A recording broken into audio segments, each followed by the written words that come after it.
इस UCC code को ये हम जड़ से इसकी निंदा करते हैं और उसको किसी कास्ट में हिंदुस्तान में लागू नहीं करने देंगे जब तक सिखों की अप्रूवल और मराठी वालों की अप्रूवल हो। जो अमन अमान हिंदुस्तान में इस समय है उसको आने वाली इलेक्शन के लिए इस अमन अमान को खराब न करें। में रहने वाला छोटे कद वाला क्या नाम था उसका, वो कहाँ गया?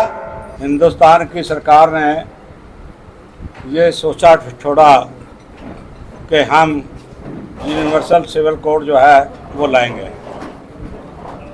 उसके बारे में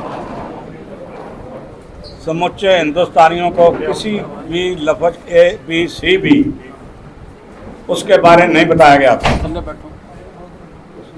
हमने उसी दिन इस बात का खंडन अपनी बाइट से और अपने बयान से दिया था और कहा था कि जो बिल हमारे सामने रखा ही नहीं गया है फिर उसमें क्या रखा है क्या नहीं है उसको हम किसी बात के ऊपर परवानगी नहीं दे सकते। दूसरा, हमने ये बात कही बड़े सख्ती से कि हिंदुस्तान की आज़ादी से पहले जो सिखों के साथ वादे किए गए थे आप उन वादों को क्यों कर रहे हो, क्यों पीछे हट रहे हो? आपने कहा था कि हिंदुस्तान की कॉन्स्टिट्यूशन में जो भी बदली आएगी, जो भी तब्दीली लाएंगे वो सिखों की मर्जी के बगैर नहीं आएगी। हमने कहा ये जो बिल आप ला रहे हो ये सिखों की मर्जी पूछी आपने? सिखों की दो नुमाइंदा जमात हैं, एक है श्रोमणी गुरुद्वारा प्रबंधक कमेटी, धार्मिक तौर पर वो सबसे बड़ी जमात है। दूसरी है श्रोमणी अकाली दल, वो सबसे बड़ी जमात है। चलो कई राष्ट्रीय पार्टियों ने अकाली दल के दो इधर किए हैं, आपने जो इधर उधर किए उनसे भी पूछा आपने? उन्होंने क्या कहा? इस बिल के हक में है कि खिलाफ है? हम ये बात कह देना चाहते हैं कि हमने बहुत चुनिंदा मेंबरों की मीटिंग बुलाई थी पर जहाँ हज़ारों वर्कर इकट्ठे हो गए थे और हमने मता पास किया है कि इस यूसीसी कोड को ये हम जड़ से इसकी निंदा करते हैं और उसको किसी कास्ट में हिंदुस्तान में लागू नहीं करने देंगे जब तक सिखों की अप्रूवल और मराठी वालों की अप्रूवल ना हो जाए। ये हमारा फैसला है और इसमें मैं चाहते हैं कि जो अमन अमान हिंदुस्तान में इस समय है उसको आने वाली इलेक्शन के लिए इस अमन अमान को खराब ना करे। हमारे लिए तो हिंदुस्तान में जो मर्जी राज करे, पर सिखों की नाराजगी लेके कोई कहे कि मैं हिंदुस्तान में राज कर लूँगा तो मैं समझता हूँ कि वो बेवकूफ़ों की दुनिया में रहते हैं। हम बिल्कुल अभी तक सबसे पहले सरकार जो यूनिवर्सल कॉमन कोड बिल है उसको श्रोमणी कमेटी में भेजे, अकाली दल सुखबीर सिंह बादल प्रधान को भेजे और दूसरे जो घटक हैं चाहे ढींडसा है चाहे अमरिंदर सिंह है उनको भी भेजे। हमें उनके भी विचार पता तो चलेंगे ना वो सिखों के साथ खड़े हैं या नहीं खड़े हैं। तो इसलिए जब तक ये दो जथेबंदियां और जो छोटे अकाली दल हैं वो इसको पास नहीं करेंगे तब तक हम इसकी मान्यता नहीं देंगे। हमें इसके लिए हिंदुस्तान के हर बड़े शहर में जहां सिखों की आबादी है वहां हम जाएंगे और वहां उनको इस बिल के बारे में बताएंगे और उनकी डिसअप्रूवल इस बारे में लेंगे। हम ये खाली हमने यहाँ मीटिंग करके नहीं है, यहाँ हमें लोगों ने सुझाव दिया है कि खाली आप यहाँ से इकट्ठे ना हो, जो और माइनॉरिटीज कमिटीज़ हैं वो भी अपने साथ लो और एक बड़ी मीटिंग जो है वो हम करने जा रहे हैं। मैंने अभी यहाँ सरदार मनजीत सिंह जीके से और जो कुलदीप सिंह जी मेरे साथ बैठे हैं, पुराने अकाली लीडर हैं, पुराने जी बैठे हैं, हमने इस बात की सहमति ले ली है। सरदार करतार सिंह चावला बैठे हैं, सारे मेंबरों से पूछ लिया है, सब ने कहा है कि हम उस मीटिंग के लिए तन मन धन लगाकर उसको कामयाब करेंगे। पर छोटी बात सिर्फ एक है, किसी कास्ट के ऊपर ये बिल हिंदुस्तान की सरकार द्वारा ठोसा गया, वो अपने ऊपर ठोसे जो ठोसना है, हम अपने ऊपर ठोसने नहीं देंगे। दूसरी हमने रेजोल्यूशन किया है कि जो पंजाब सरकार ने श्रोमणी गुरुद्वारा प्रबंधक कमेटी में अमेंडमेंट किया है, वो जड़ से उसको हम अमेंडमेंट को रद्द करते हैं। गवर्नर पंजाब को हमने अपील करते हैं कि वो इस बिल की प्रवानगी ना दे।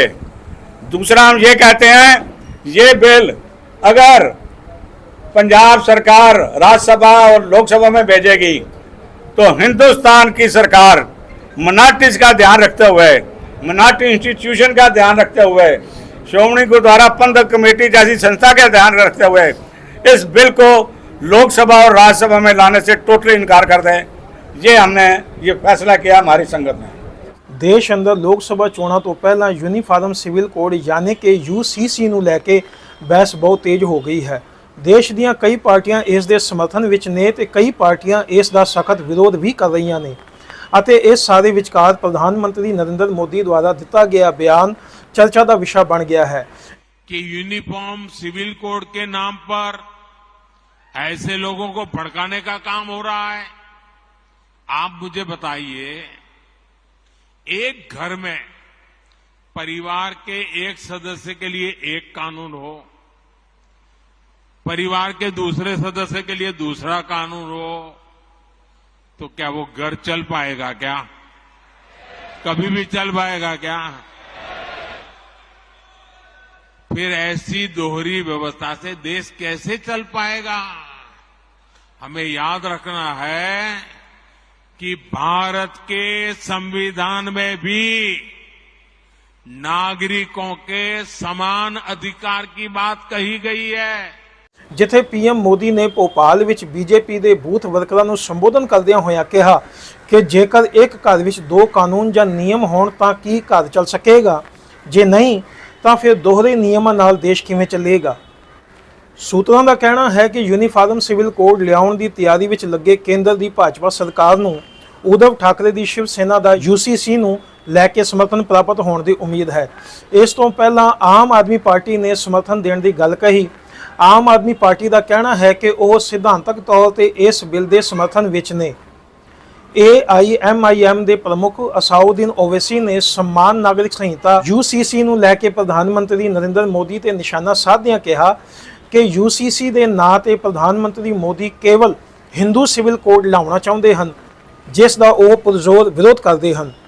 ਦੱਸਣਯੋਗ ਹੈ ਕਿ ਇਸ ਬਹਿਸ ਦੇ ਵਿਚਕਾਰ ਸਿੱਖ ਜਥੇਬੰਦੀਆਂ ਨੇ ਸਿੱਖ ਪਰਸਨਲ ਲਾਅ ਬੋਰਡ ਬਣਾਉਣ ਦਾ ਵੀ ਐਲਾਨ ਕੀਤਾ ਹੈ। ਸ਼੍ਰੋਮਣੀ ਗੁਰਦੁਆਰਾ ਪ੍ਰਬੰਧਕ ਕਮੇਟੀ ਅਤੇ ਸ਼੍ਰੋਮਣੀ ਅਕਾਲੀ ਦਲ ਦੇ ਮੋਦੀ ਸਰਕਾਰ ਦੇ ਇਸ UCC ਦੇ ਵਿਰੋਧ ਦਾ ਵੀ ਐਲਾਨ ਕੀਤਾ ਹੈ। ਅੱਜ ਦਿੱਲੀ ਦੇ ਗੁਰਦੁਆਰਾ ਰਕਾਬਗੰਜ ਸਾਹਿਬ ਸ਼੍ਰੋਮਣੀ ਅਕਾਲੀ ਦਲ ਦੇ ਦਫ਼ਤਰ ਅੰਦਰ ਸਿੱਖ ਜਥੇਬੰਦੀਆਂ ਅਤੇ ਵੱਖ-ਵੱਖ ਸੰਸਥਾਵਾਂ, ਸਿੰਘ ਸਭਾਵਾਂ ਦੇ ਪ੍ਰਬੰਧਕਾਂ ਅਤੇ ਦਿੱਲੀ ਤੋਂ ਇਲਾਵਾ ਪੰਜਾਬ, UP, ਮੱਧ ਪ੍ਰਦੇਸ਼ ਹੋਰ ਸਟੇਟਾਂ ਤੋਂ ਵੀ ਇਸ ਮੁੱਦੇ ਦੀ ਗੰਭੀਰਤਾ ਨੂੰ ਸਮਝਦੇ ਹੋਏ ਲੋਕਾਂ ਨੇ ਅਤੇ ਵੱਖ-ਵੱਖ ਪ੍ਰਬੰਧਕ ਕਮੇਟੀਆਂ ਨੇ, ਅਹੁਦੇਦਾਰਾਂ ਨੇ ਸ਼ਮੂਲੀਅਤ ਕੀਤੀ। ਅੱਜ ਦੀ ਇਸ ਵੀਡੀਓ ਵਿੱਚ ਅਸੀਂ ਜੋ ਵਿਚਾਰ UCC ਨੂੰ ਲੈ ਕੇ ਦਿੱਤੇ ਜਾ ਰਹੇ ਨੇ ਉਹ ਆਪ ਜੀ ਜ਼ਰੂਰ ਸੁਣੋ ਤੇ ਕਮੈਂਟ ਬਾਕਸ ਵਿੱਚ ਆਪਣੇ ਵੀ ਵਿਚਾਰ ਜ਼ਰੂਰ ਦਿਓ। ਇਸ ਬਿੱਲ ਦੇ ਪਾਸ ਹੋਣ ਤੋਂ ਬਾਅਦ ਹਿੰਦੁਸਤਾਨ ਦੀ ਏਕਤਾ ਨੂੰ ਜਿਹੜਾ ਖਤਰਾ ਹੋਏਗਾ ਉਹਦੀ ਜ਼ਿੰਮੇਵਾਰੀ ਮੋਦੀ ਸਰਕਾਰ ਤੇ ਹੋਏਗੀ, BJP ਦੀ ਸਰਕਾਰ ਤੇ ਹੋਏਗੀ। ਇਹ ਗੱਲ ਨੋਟ ਕਰ ਲੈਣ, ਲੋਕਾਂ ਦੇ ਨਾ ਕਹਿਣ ये देश तोड़ने की बात करते हैं, फिर ये देश तोड़ने की बात जो है ये शुरू करेंगे। जिले करेंगे तो देखांगे, पर सिख खाली अपने हकों का ही नहीं लड़ता, हर बंदे के हकों का ही लड़ता है। गुरु तेग बहादुर साहब ने शहादत अपने ने नहीं दी, हिंदू धर्म की राखी के लिए दी है। अगों भी असी वो जी शहादत नहीं दे सकते, पर कोई जुल्म होएगा तो लिए खड़े जरूर होगा। देखो जी, गल है कि जिस दिन सिख की पग नूं खतरा पै गया, सिक्खी नूं खतरा पै गया, तो समझ लो भाई हुण हिंदुस्तान नहीं रहना। जित्थों तक गल हैगी, ये मेरे को TV वाले ने पूछा सी, मैं क्या असी हिंदुओं नाल किवें इकट्ठे हो सकते हैं? जिस जनेऊ नूं गुरु नानक साहब ने पहनने तो ना कर दी सी, तो फिर असी हिंदू किवें हो गए?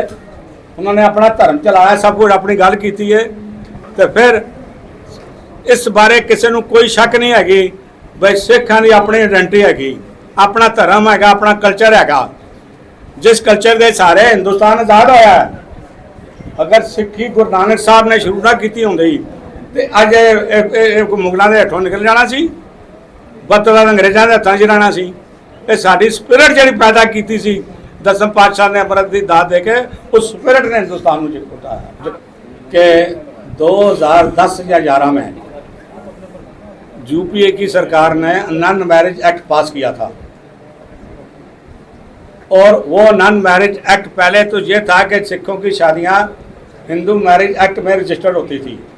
उसके बाद खाली हिंदुस्तान नहीं, पाकिस्तान में भी बना, नेपाल में भी बना, वो हमने एक ले ली। हमारा ये कहना है कि उस वक़्त अगर हम सारा ये सिख पर्सनल लॉ मानते तो शायद देर हो जाती, सरकार बदल जाती। हमने आधा ले लिया, बाकी आधे की लड़ाई आप जारी रखेंगे। देखो गल है कि